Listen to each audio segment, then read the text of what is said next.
daripada Tuhan, tanpa Tuhan yang memakai kehidupan hamba. Oleh sebab itu biarlah pengurapan yang tidak terbatas dari surga menjadi milik bagian hamba di dalam nama Tuhan Yesus Kristus. Roh, jiwa, tubuh dikuduskan dalam nama Tuhan Yesus Kristus. Dan biarlah kami semua mengalir dalam urapan yang luar biasa yang daripada Allah. Ini kehidupan kami Tuhan, kami siap sambut kebenaran firman Tuhan di dalam nama Tuhan Yesus Kristus. Haleluya, haleluya, amin. Puji Tuhan, silakan duduk. Shalom Elohim. Haleluya, bersyukur kepada Tuhan sebab Tuhan Yesus baik. Hari ini kita boleh berada di tempat ini bersama nama Tuhan.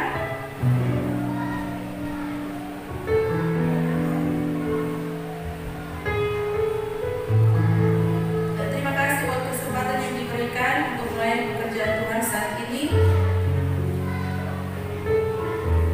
Saat ini kita akan belajar dari kebenaran firman Tuhan dari salah satu toko Alkitab yang terdapat di kitab Hakim-Hakim.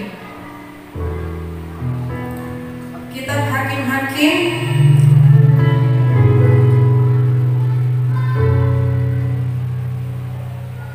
pasalnya yang ke-11, kita baca dari ayat pertama hingga ayat yang ke-11. Kitab Hakim-Hakim 11 ayat 1 hingga ayat yang ke-11. Kita akan baca secara berbalas-balasan.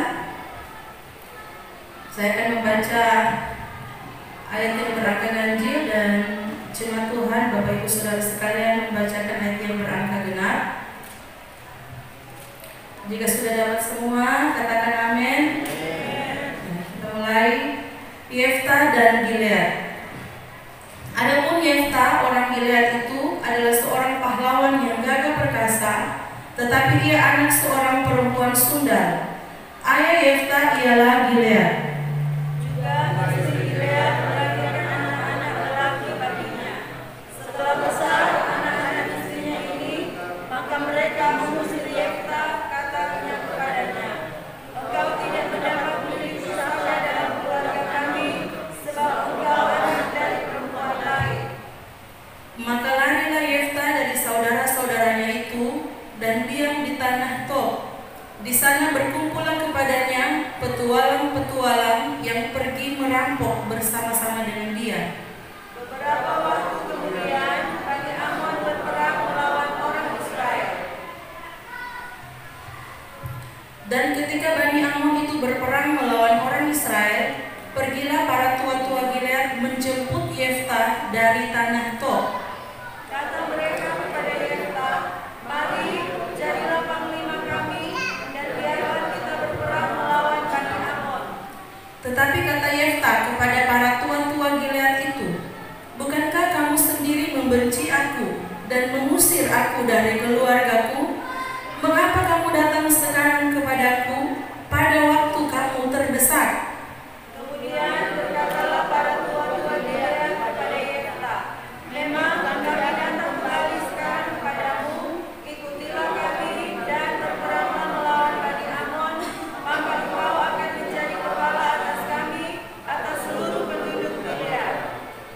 Kata Yefta kepada para tua-tua Gilead, "Jadi, jika kamu membawa aku kembali untuk berperang melawan Bani Amon dan Tuhan menyerahkan mereka kepadaku, maka akulah yang akan menjadi kepala atas kamu." Lalu kata para tua-tua Gilead kepada Yefta, "Demi Tuhan yang mendengarkannya sebagai saksi antara kita, kami akan berbuat seperti katamu itu." Maka Yefta ikut dengan para tua-tua Gilead, lalu bangsa itu mengangkat dia menjadi kepala dan panglima mereka. Tetapi Yefta membawa seluruh perkaranya itu ke hadapan Tuhan di Mizpah. Nah, puji Tuhan, di siang hari ini kita belajar dari tokoh Alkitab yang bernama Yefta. Kalau kita membaca setiap ayat yang sudah kita baca tadi, ya jelas sekali di situ dikatakan bahwa Yefta adalah seorang pahlawan yang gagah perkasa. Tetapi predikat gagah perkasa itu diikuti dengan kata tetapi ia anak seorang perempuan Sunda. Haleluya. Dan di mana dia terusir dari sanak saudara, dari kaum keluarga. Ya, latar belakang Yefta yang boleh dikatakan anak-anak itu tidak ada yang minta untuk dilahirkan. Tetapi ketika dia lahir, dia terusir dari keluarganya karena ibunya adalah seorang perempuan Sunda. Ini adalah suatu latar belakang yang sangat memilukan hati, ya. Kalau orang jadi Yefta, paling orang bilang, aduh, kita tidak minta untuk dilahirkan ke dunia ini. Apa kita salah sampai mau diusir ke kita, ya? Diusir dan tidak mendapat warisan, ya. Latar belakang yang begitu miris, ya. Latar belakang yang begitu buruk hanya karena dia mempunyai seorang ibu yang notabene adalah perempuan Sunda. Haleluya. Tetapi saat ini kita belajar dari kehidupan Yefta, latar belakang yang buruk sekalipun tidak bisa menghentikan rencana Tuhan, kuasa Tuhan dinyatakan atas kehidupan Yefta. Ya, kita semua jemaat Tuhan yang ada di tempat ini, saya percaya dan saya tahu kita tidak punya latar belakang seperti Yefta, ya. Orang latar belakang semua baik, ya. Jadi boleh dikata belum ada di sini yang sama dengan Yefta, ya, yang punya latar belakang buruk, diusir dari keluarganya dan tidak mendapat hak warisan apapun, ya. Tetapi kalau kita belajar dari Yefta, meskipun dia terusir dari keluarga, dia terbuang dari keluarga, tetapi dia terpilih oleh Tuhan. Haleluya. Nah, ketika Yefta diusir, ya tentu saja dia tidak punya tujuan. Mau kemana kira-kira kita? Mau ke keluarga mana? Sedangkan mereka semua mengusir dia. Dan akhirnya tujuannya dia bersama-sama dengan petualang-petualang yang pekerjaannya apa? Merampok. Haleluya. Kalau anak-anak sekarang dapat usir dari rumah, pergi di tempat-tempat yang ya tidak boleh dikatakan tidak baik, ya, dengan pergaulan-pergaulan yang buruk, seperti firman Tuhan bilang, pergaulan yang buruk merusak kebiasaan yang baik. Kira-kira muta iko-iko enggak?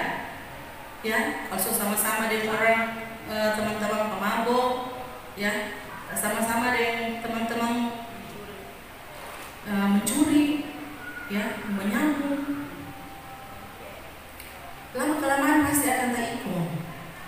Apalagi kalau hidupnya sudah jauh dari keluarga, jauh dari persekutuan, jauh dari Tuhan. Tetapi satu hal yang kita bisa pelajari dari Yefta, meskipun dia hidup bersama-sama dengan perampok, dia pun ikut-ikutan merampok, tetapi dia tidak melupakan Tuhan. Amin. Ya, itu terbukti perkataannya ketika pada ayatnya yang ke-9. Saya akan bacakan ayat 9. Ini ketika para tua-tua datang kepada Yefta untuk membujuk dia kembali, ya. Kata Yefta kepada para tua-tua Gilead, jadi jika kamu membawa aku kembali untuk berperang melawan Bani Amon dan Tuhan menyerahkan mereka kepadaku, maka akulah yang akan menjadi kepala atasmu. Haleluya. Perkataan Yefta ini membuktikan bahwa Yefta ini adalah orang yang mengandalkan Tuhan. Meskipun dari kehidupan bisa dilihat secara kasat mata dia merampok, tetapi dia mengandalkan Tuhan. Haleluya. Bukan berarti saya merekomendasikan anak-anak muda untuk melakukan hal-hal yang buruk, nih. Ini cuma merampok, jangan lupa tuh Tuhan.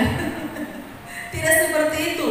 Keadaan Yefta pada saat itu memang, ya, bagaimana mau bilang, mau pergi di mana, cuma di situ tempat yang bisa dia tuju, ya. Tetapi dia tidak melupakan Tuhan. Kalau orang mau bercerita misalnya taruhan, ya, orang taruhan, kalau mana boleh bawa ini anak ini datang kalau kita berhasil, apa kamu backing ya? Biasa kan begitu. Oh kalau kita dapat backing dah. Oh kalau kita begini, kalau kita. Tetapi Yefta saat para tua-tua bertanya, dia nggak bilang kalau kita dapat kasih kalah itu bangsa Amon, apa yang mau dimukasi bagi kita, ya? Tetapi perkataan Yefta, dan jika kamu membawa aku kembali untuk berperang melawan Bani Amon dan Tuhan menyerahkan mereka kepadaku, nah, jadi perhatikan di situ dia katakan kalau Tuhan serahkan mereka kepadaku, maka akulah yang akan menjadi kepala atas kamu. Dia tidak bilang kalau kita berhasil kasih kalah tuh bangsa Amon, kita yang mau menjadi kepala. Ya, bisa kita bandingkannya perkataan Yefta. Dia hanya bilang kalau kita, tetapi kalau Tuhan yang serahkan dorong pak kita, berarti kita yang jadi kepala atas kamu. Ya, salah satu hal yang bisa kita contoh dari Yefta adalah Yefta ini orang yang mengandalkan Tuhan. Dia tidak mengandalkan kekuatannya. Padahal kalau mau dipikir, kemampuan yang dimiliki Yefta ini pekerjaan merampok ini, bukan orang salah-salah kalau mau pergi merampokan. Dan kalau orang pergi merampok berarti dia harus kuat. Ya setidaknya dia jago berkelahi, punya kemampuan fisik.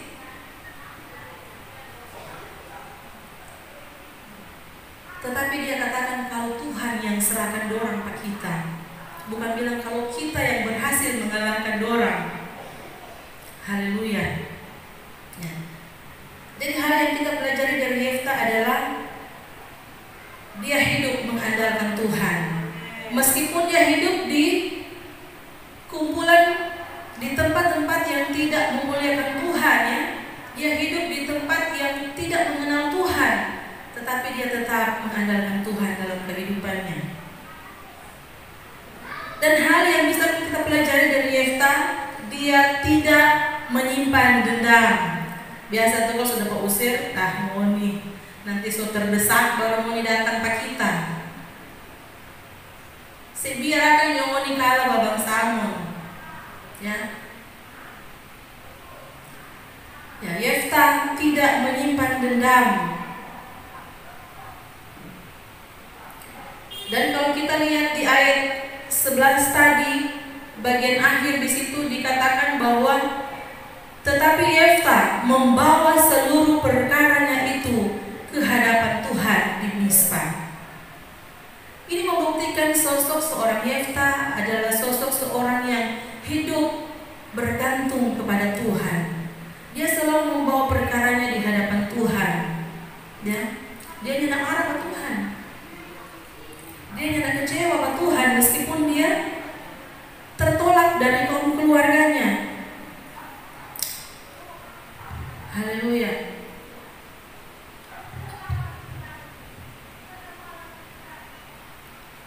Dan kalau kita baca pasal-pasal dan ayat-ayat selanjutnya,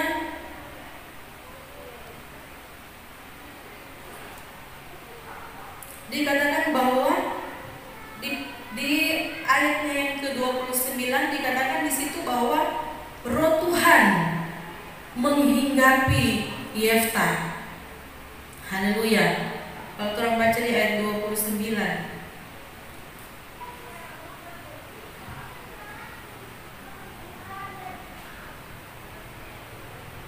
Yefta dipenuhi dengan roh Tuhan.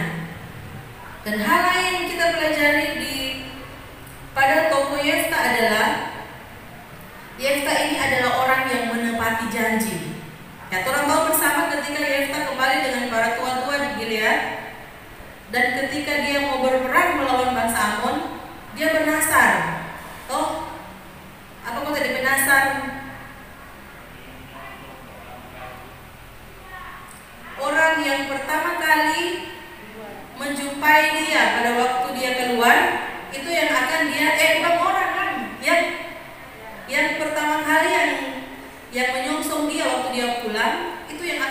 mempersembahkan kepada Tuhan sebagai korban bakaran. Coba lihat di pasal 31. Pasal 31.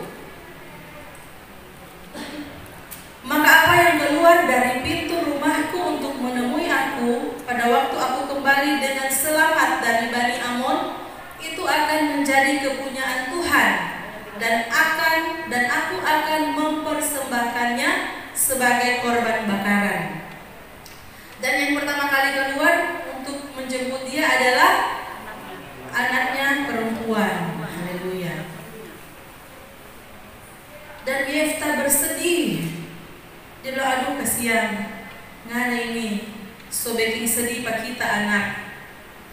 Tentu dia berharap mungkin yang keluar, mungkin kalau ada anjing juga yang diberikan, karena mau dipersembahkan sebagai korban bakaran atau domba kah, ya. Tetapi yang keluar diberharap, haleluya.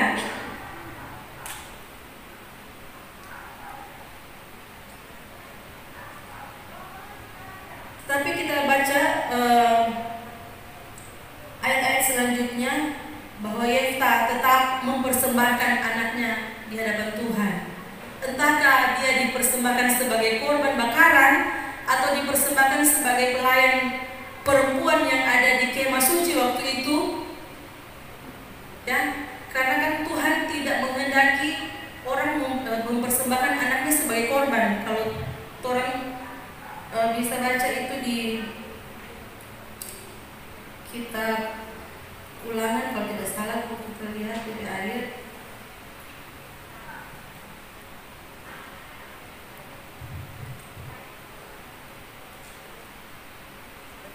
karena kata firman Tuhan itu kekejian di hadapan Tuhan.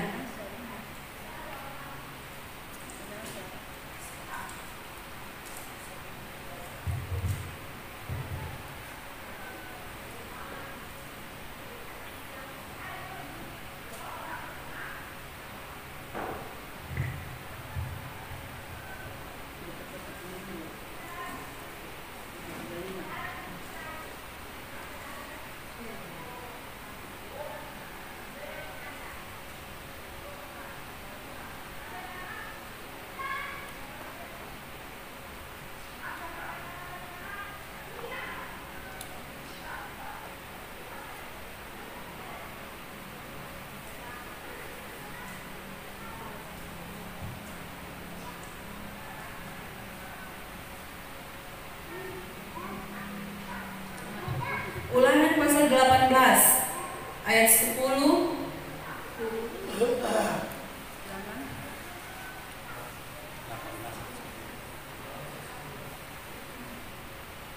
Ulangan 18 ayat 10 firman Tuhan begini.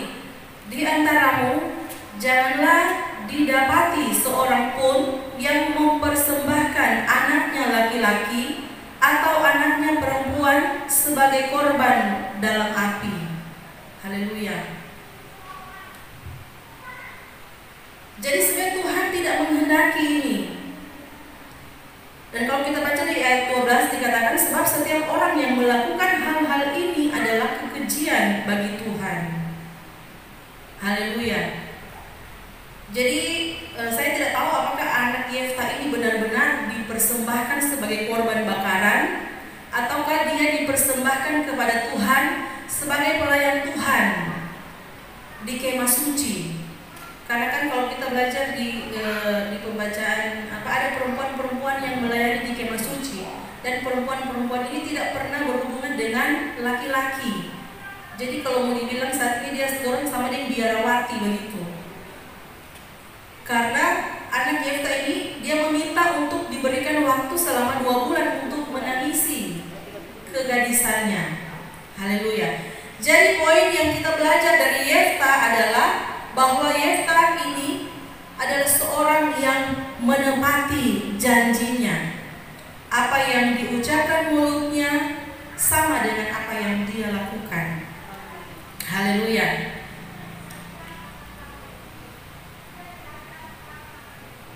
Dan hal-hal yang bisa kita pelajari juga dari Yefta adalah ketika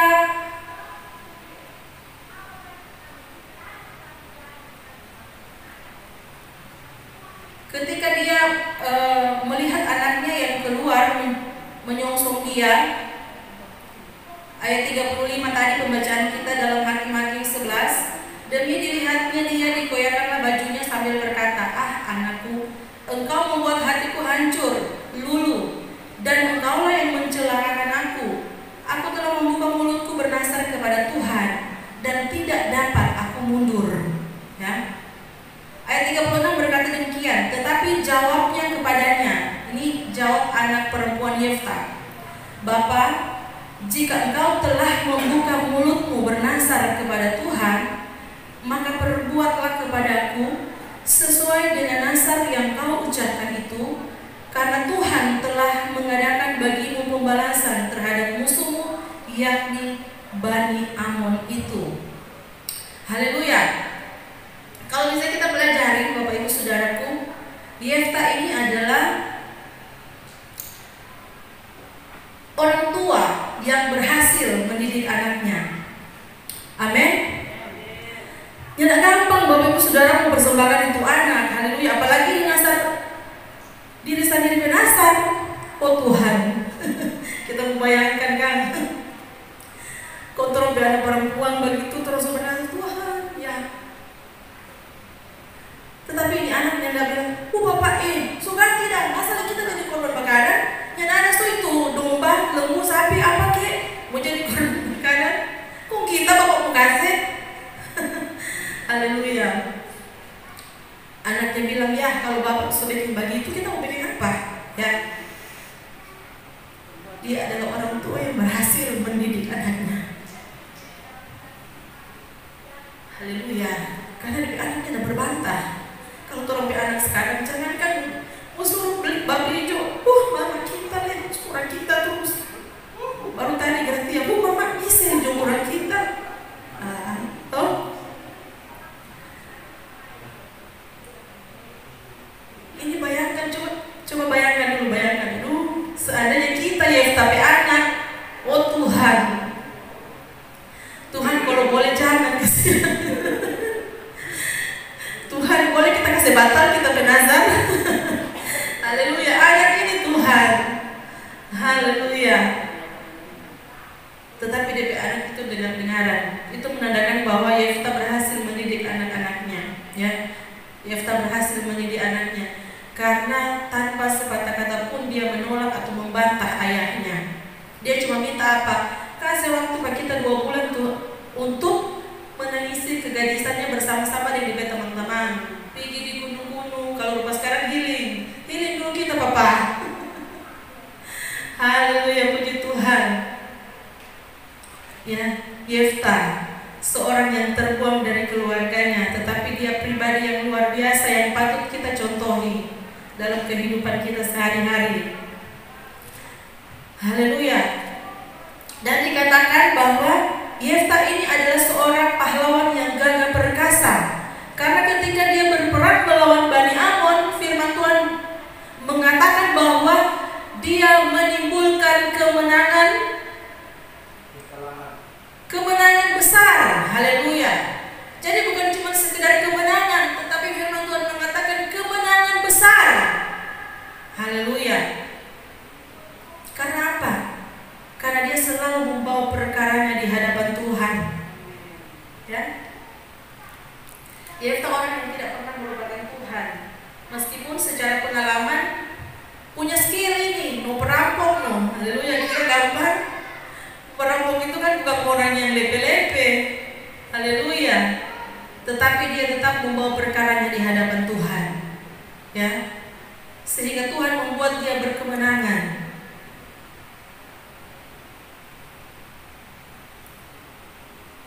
Yefta adalah seorang pahlawan yang gagah perkasa. Haleluya.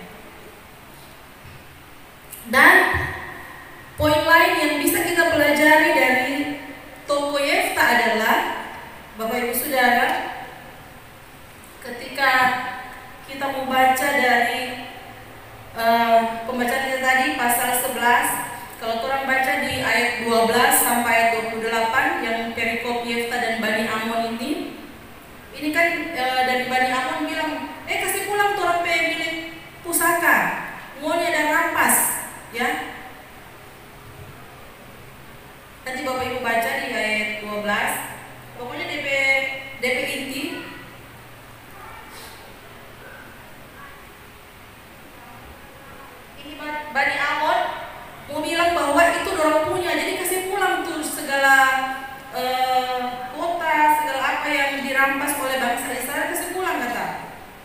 Dan Yefta menjawab dengan sangat luar biasa ya. Ketika kita baca,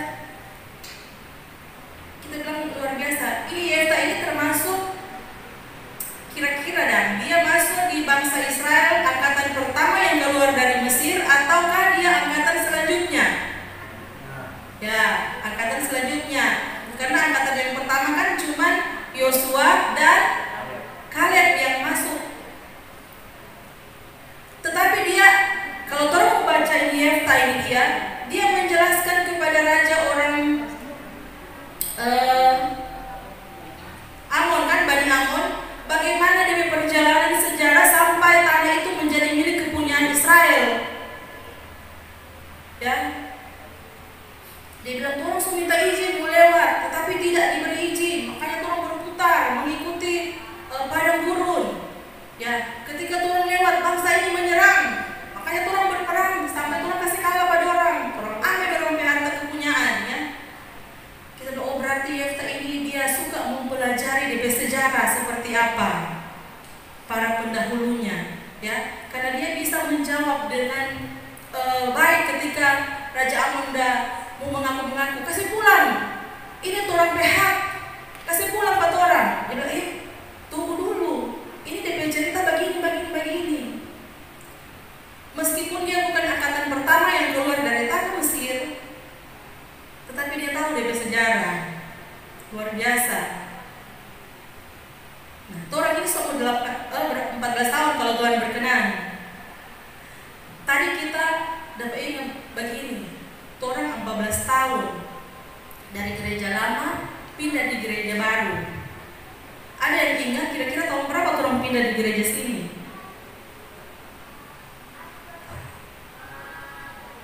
Ada yang masih ingat?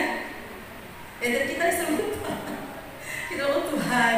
Bukan main Yefta, dia mempelajari dari sejarah luar biasa, dia tahu semua.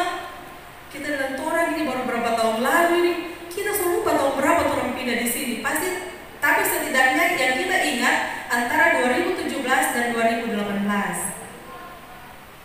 orang pindah di tempat ini.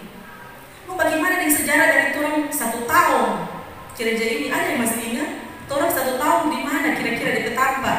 Karena orang tahu gereja ini, gereja Kakenturan itu pertama di rumah Ibu Adel loh, jemaat Kakenturan. Baru habis itu orang ibadah di rumah keluarga siapa kan di situ?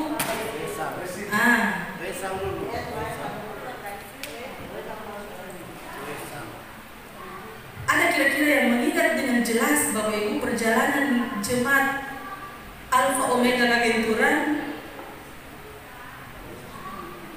Kita tadi waktu ada menyembah di sini, waktu doa persiapan, Tuhan bukan main Yefta, dia ingat sekali, dia menjelaskan dengan baik ketika ini Bani Amon ada mau mengaku, mau bilang kasih balik orang kepunyaan. Kita lagi orang umur panjang, Tuhan berkenan 14 tahun.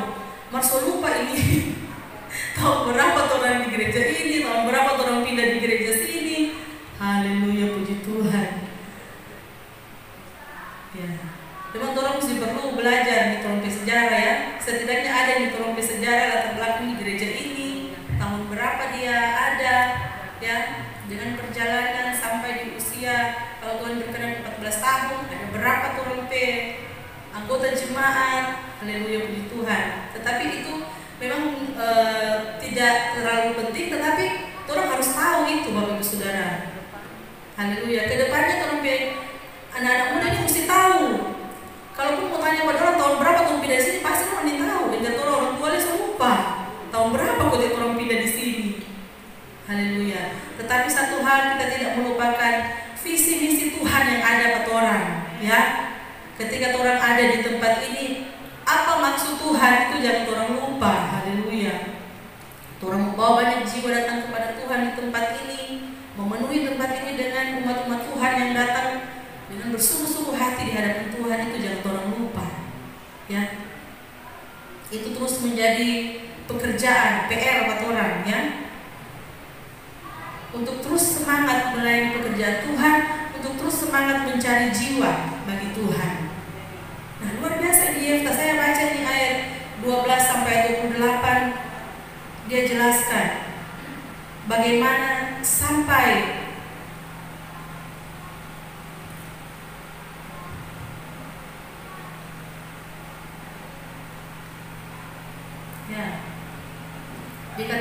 dia katakan di pasal 12 di ayat 12, kemudian Yefta mengirim utusan kepada Raja Bani Amon dengan pesan, apakah urusanmu dengan aku sehingga kau mendatangi aku untuk memerangi negeriku?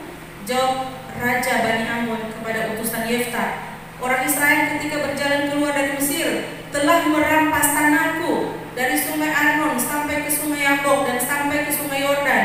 Maka sekarang kembalikanlah semuanya itu dengan jalan damai. Yefta kirim ulang dari utusan. Yefta bilang begini, orang Israel tidak merampas tanah Moab atau tanah Bani Amon, sebab ketika berjalan keluar dari Mesir, orang Israel melalui padang gurun sampai ke laut Teberau dan tiba di Kades. Ketika itu orang Israel mengirim utusan kepada Raja negeri Edom dengan permintaan, izinkanlah kami berjalan melalui negerimu ini. Tetapi Raja negeri Edom tidak mau mendengar. Jadi dia jelaskan secara detail. Jadi bukan orang yang rampas, Sunarti dan Bani Amon, ya. Nah, itu sebabnya memang perlu juga kita mempelajari tentang sejarah supaya tidak gampang orang mau bilang, orang punya itu, saya pulang. Haleluya.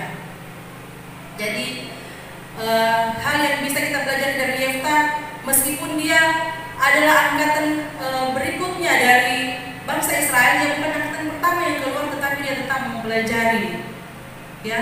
Itu dari sejarah bagaimana bangsa Israel keluar dari tanah Mesir, sehingga jangan gampang orang mau mengkorek kan.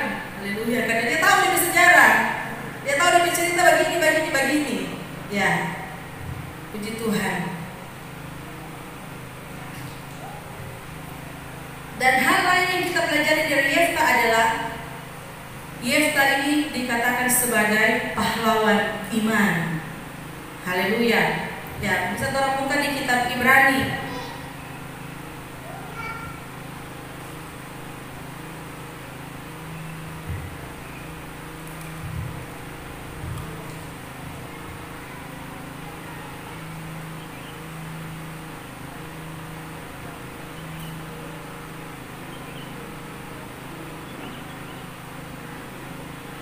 Ibrani pasal 11 dengan perikop saksi-saksi iman.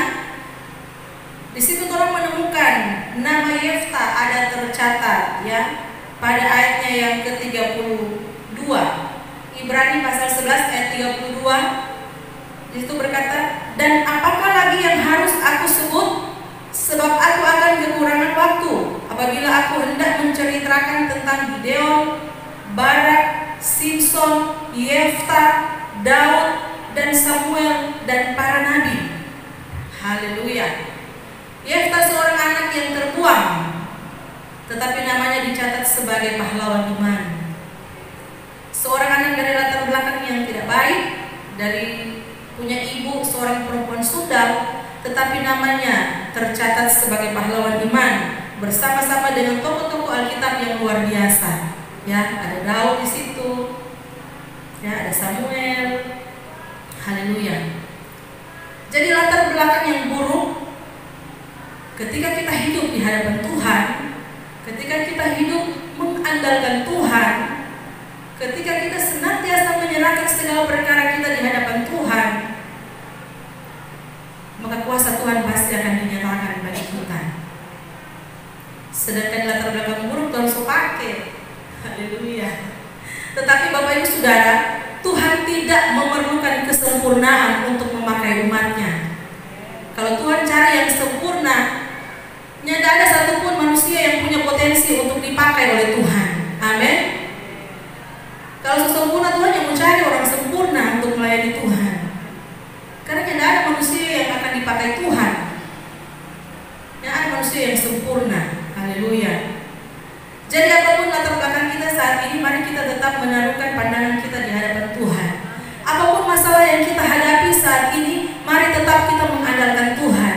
Mari tetap hidup bersama dengan Tuhan, membawa setiap permasalahan kita, perkara kita di hadapan Tuhan, karena tidak ada perkara yang mustahil bagi Tuhan. Yefta seorang yang terbuang tetapi terpilih. Ya,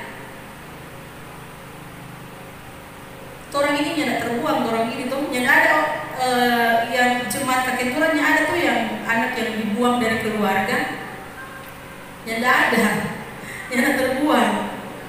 Sedangkan Yefta terbuang, Yefta bisa terpilih. Orang ini yang terbuang, pasti Tuhan pilih betul orang, tetap hidup sesuai dengan kehendak Tuhan. Haleluya.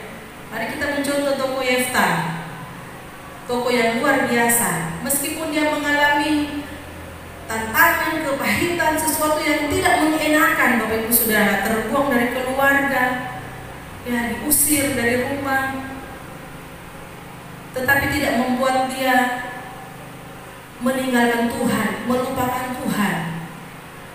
Dia tetap datang kepada Tuhan, mengandalkan Tuhan. Ya, haleluya, puji Tuhan. Seberapapun masalah pergumulan yang kita hadapi saat ini, mari orang tetap andalkan Tuhan, tetap datang kepada Tuhan, setia kepada Tuhan. Haleluya, percaya bahwa segala sesuatu yang kita gumuli, yang kita hadapi, pasti Tuhan yang menolong dan membela. Ya, sama seperti Yefta yang kita pelajari di siang hari ini. Haleluya.